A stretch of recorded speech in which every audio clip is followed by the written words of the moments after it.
ಹಾಗೆ ನಮ್ಮ ಬದುಕಿನಲ್ಲಿರ್ತಕ್ಕಂಥ ಎಲ್ಲ ಕಷ್ಟಾದಿಗಳನ್ನು ಕೂಡ ದೂರ ಮಾಡತಕ್ಕಂಥ ಶಕ್ತಿ ಈ ಒಂದು ಮಂತ್ರಕ್ಕಿದೆಯಂತೆ. ಶ್ರದ್ಧೆಯಿಂದ ಅನನ್ಯವಾಗಿ ನೀವು ಅವಳನ್ನು ಅರ್ಥಪೂರ್ಣವಾಗಿ ಅವಳನ್ನು ನೀವು ಕೋರಿಕೊಂಡಾಗ ನಿಮ್ಮ ಎಲ್ಲ ದುಃಖಾದಿಗಳು ಕೂಡ ದೂರ ಆಗ್ತಕ್ಕಂಥದ್ದಾಗುತ್ತೆ. ಅಮ್ಮನವರು ನಮ್ಮ ಬದುಕಿನಲ್ಲಿ ಅವಳ ಅನುಗ್ರಹ ಸಿಕ್ಕಿದಾಗ ನಮ್ಮ ಬದುಕಿಗೆ ಹೊಸ ಉರುಪು ಸಿಗ್ತಕ್ಕಂಥದ್ದಾಗುತ್ತೆ.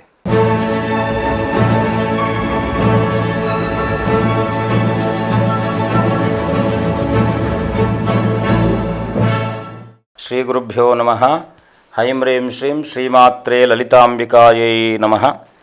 ಶ್ರೀ ವಿಷ್ಣುರೂಪಾಯ ನಮಃ ಶಂಕರಾಯ. ಆತ್ಮೀಯರೇ, ಕಳೆದ ಸಂಚಿಕೆಯಲ್ಲಿ ಲಲಿತಾ ಸಹಸ್ರನಾಮದಲ್ಲಿ ನಾವು ಬಹಳ ಮುಖ್ಯವಾಗಿ 4 ಶ್ಲೋಕಗಳನ್ನು ಧ್ಯಾನ ಶ್ಲೋಕವನ್ನು ತಿಳ್ಕೊಂಡ್ವಿ.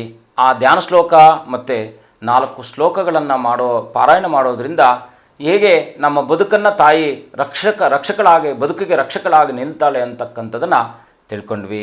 ಆದರೆ ಉಳಿದಿರತಕ್ಕಂತಹ ಶ್ಲೋಕಗಳನ್ನು ಮುಂದುವರಿಸಿದಾಗ ಇನ್ನು ಯಾವೆಲ್ಲ ನಮ್ಮ ಬದುಕಿನಲ್ಲಿ ಬರಬಹುದಾಗಿರ್ತಕ್ಕಂಥ ಸಮಸ್ಯೆಗಳಿಗೆ ನಿವಾರಣೆ ಆಗುತ್ತೆ ಅಂತಕ್ಕಂಥದ್ದು ಈ ಒಂದು 4-5 ಶ್ಲೋಕಗಳಲ್ಲಿ. ಹಾಗಾಗಿ ಈ ಶ್ಲೋಕಗಳ ಪಾರಾಯಣವನ್ನು ಮಾಡಿಕೊಳ್ಳೋಣ. ಮೊದಲನೇದಾಗಿ ಓಂ ವದನಸ್ಮರ ಮಾಂಗಲ್ಯ ಗೃಹತೋರಣ ಚಿಲ್ಲಿಕಾ ವಕ್ತ್ರಲಕ್ಷ್ಮೀ ಪರಿವಾಹ ಚಲನ್ಮೀನಾಬಲೋಚನ ನವಚಂಪಕ ಪುಷ್ಪಾಭ ನಾಸಾ ದಂಡ ವಿರಾಜಿತ ತಾರಾಕಾಂತಿ ತಿರಸ್ಕಾರಿ ನಾಸಾಭರಣಭಾಸುರ ಕದಂಬ ಮಂಜರಿ ಕ್ಲುಪ್ತ ಕರ್ಣಪೂರ ಮನೋಹರ ತಾಟಂಕ ಯುಗಲೀಭೂತ ತಪನೋಡೂಪಮಂಡಲ ಪದ್ಮರಾಗ ಶಿಲಾದರ್ಶಿ ಪರಿಭಾವಿ ಕಪೋಲಭೂ ನವವಿದ್ರಮ ಬಿಂಬಶ್ರೀ ನೆಕ್ಕಾರಿ ರದನಚ್ಚದ ಶುದ್ಧ ವಿದ್ಯಾಂಕುರಾಕಾರ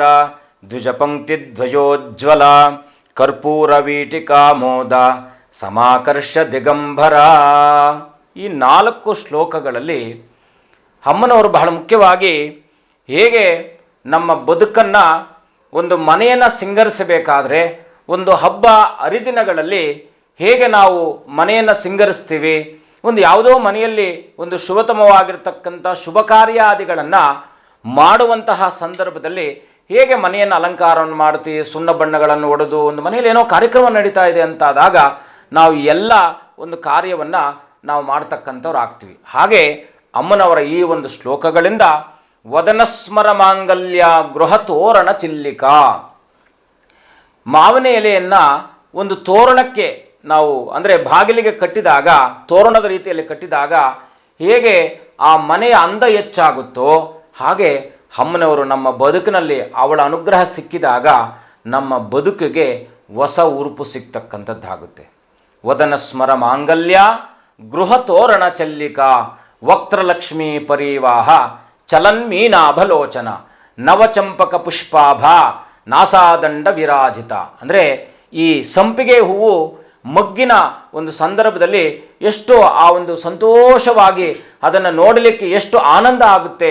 ಅದರಿಂದ ನಿಧಾನವಾಗಿ ಪರಿಮಳ ಹೊರಸೂಸುವ ಹಾಗೆ ನಮ್ಮ ಬದುಕಿನಲ್ಲಿ ಬರಬಹುದಾಗಿರ್ತಕ್ಕಂಥ ಎಲ್ಲ ನಕಾರಾತ್ಮಕ ತೊಂದರೆಗಳಿಗೆ ಹೇಗೆ ಆ ಒಂದು ವಾಸನೆ ಅಂದರೆ ಒಂದು ಸುಗಂಧ ದ್ರವ್ಯಯುಕ್ತವಾಗಿ ಬರುವಂತಹ ಆ ಒಂದು ವಾಸನೆ ಏನಿದೆಯೋ ಹಾಗೆ ನಮ್ಮ ಬದುಕಿನಲ್ಲಿರ್ತಕ್ಕಂಥ ಎಲ್ಲ ನಕಾರಾತ್ಮಕ ದೋಷಗಳನ್ನು ಕೂಡ ಅಮ್ಮ ಮನೆಯಲ್ಲಿ ಹೇಗೆ ನಾವು ಒಂದು ಧೂಪವನ್ನು ಮನೆಯಲ್ಲಿಟ್ಟಾಗ ಮನೆಯೆಲ್ಲವೂ ಹೇಗೆ ಆನಂದಮಯವಾಗುತ್ತೋ ಹಾಗೆ ನಮ್ಮ ಬದುಕಿನಲ್ಲಿರ್ತಕ್ಕಂಥ ಎಲ್ಲ ಕಷ್ಟಾದಿಗಳನ್ನು ಕೂಡ ದೂರ ಮಾಡತಕ್ಕಂಥ ಶಕ್ತಿ ಈ ಒಂದು ಮಂತ್ರಕ್ಕಿದೆಯಂತೆ. ಹಾಗಾಗಿ ಕದಂಬ ಮಂಜರಿ ಕ್ಲುಪ್ತ ಕರ್ಣಪೂರ ಮನೋಹರ ತಾಟಂಕ ಯುಗಲೀಭೂತ ತಪನೋಡೂಪ ಮಂಡಲ. ಅಂದರೆ ಬಹಳ ಮುಖ್ಯವಾಗಿ ನಾವು ಏನಪ್ಪ ಅಂದರೆ ಅಮ್ಮನವರನ್ನು ತಾಟಂಕ ಯುಗಲೀಭೂತ ಅಂದರೆ ನಮ್ಮ ಬದುಕಿನಲ್ಲಿ ಒಂದು ನಮಗೆ ಸುಭದ್ರತೆ ಬೇಕಾಗಿರ್ತಕ್ಕಂಥದ್ದಾಗುತ್ತೆ. ಸುಭದ್ರತೆ ಇಲ್ಲ ಅಂದರೆ ನಾವು ಯಾವ ಕಾರಣಕ್ಕೂ ಕೂಡ ಅಲ್ಲಿ ನಾವು ಮುಂದುವರಿಲಿಕ್ಕೆ ಸಾಧ್ಯನೇ ಇಲ್ಲ. ಅದಕ್ಕೆ ನಾವು ಇವತ್ತಿನ ಲೋಕಾರೂಢಿಯಲ್ಲಿ ಕಂಫರ್ಟ್ ಝೋನ್ ಅಂತ ಕರಿತೀವಿ. ಎಲ್ಲಿ ಹೋದರೂ ಕೂಡ ಒಂದು ಕೆಲಸದಲ್ಲಿ ನಿಮಗೆ ಕಂಫರ್ಟ್ ಝೋನ್ ಬೇಕು, ಒಂದು ವೃತ್ತಿಯಲ್ಲಿ ಕಂಫರ್ಟ್ ಝೋನ್ ಬೇಕು, ವ್ಯವಹಾರದಲ್ಲಿ ಕಂಫರ್ಟ್ ಝೋನ್ ಬೇಕು. ಎಲ್ಲಿ ಹೋದರೂ ಕೂಡ ಸುಭದ್ರತೆ ಇಲ್ಲದೆ ಇರತಕ್ಕಂಥದ್ದು ಅದು ಅತಂತ್ರವಾಗಿದ್ದಾಗ ನಮ್ಮದು ಅಂತ ಅನಿಸ್ಕೊಳ್ಳಿಕ್ಕೆ ಸಾಧ್ಯನೇ ಇಲ್ಲ. ಹಾಗಾಗಿ ನಿಮ್ಮದು ಅಂತಕ್ಕಂಥದ್ದು ಏನು ಇದೆಯೋ ಅದನ್ನು ಪೂರ್ಣ ಮಾಡತಕ್ಕಂಥ ಶಕ್ತಿ ಈ ಒಂದು ಅಮ್ಮನವರ ಮಂತ್ರಕ್ಕಿರ್ತಕ್ಕಂಥದ್ದಿದೆ. ಅದಾದ ನಂತರದಲ್ಲಿ ಬರ್ತಕ್ಕಂಥದ್ದು ಪದ್ಮರಾಗ ಶಿಲಾದರ್ಶಿ ಪರಿಭಾವಿ ಕಪೋಲಭೂಹು ನವವಿದ್ರಮ ಬಿಂಬಶ್ರೀ ನೆಕ್ಕಾರಿ ರದನಚ್ಚದ ಅಂತೇಳಿ, ಶುದ್ಧ ವಿದ್ಯಾಂಕುರಾಕಾರ ದ್ವಿಜಪಂಕ್ತಿದ್ವಯೋಜ್ವಲ ಕರ್ಪೂರ ವೀಟಿಕಾಮೋದ ಸಮಾಕರ್ಷ ದಿಗಂತರ ಅಂತೇಳಿ. ಅಂದರೆ ಬಹಳ ಮುಖ್ಯವಾಗಿ ನಾವೊಂದು ಏನಪ್ಪ ಅಂದರೆ, ಒಂದು ಮೀನು ವಾತ್ಸಲ್ಯಯುಕ್ತವಾಗಿ ಹೇಗೆ ತನ್ನ ಮಕ್ಕಳಿಗೆ ಹಾಲು ಉಣಿಸದೆ ಅದು ಹೇಗೆ ತನ್ನ ಮಕ್ಕಳನ್ನು ಪೋಷಣೆ ಮಾಡುತ್ತೋ, ಹಾಗೆ ಜಗದಂಬೆಯು ಕೂಡ ನಮ್ಮ ಬದುಕಿನಲ್ಲಿ ಹೇಗೆ ಮೀನುಗಳಾಗಿ ಇಡೀ ಸಮುದ್ರವನ್ನು ಸುತ್ತಿದಾಗಿಯೂ ಕೂಡ ತನ್ನ ತಾಯಿಯ ರಕ್ಷಣೆಯಿಂದ ನಾವು ಬೆಳೆಯುತ್ತೇವೆ ಅಂತಕ್ಕಂಥ ಆ ಒಂದು ಸದೃಢತೆಯಿಂದ ತಾಯಿಯ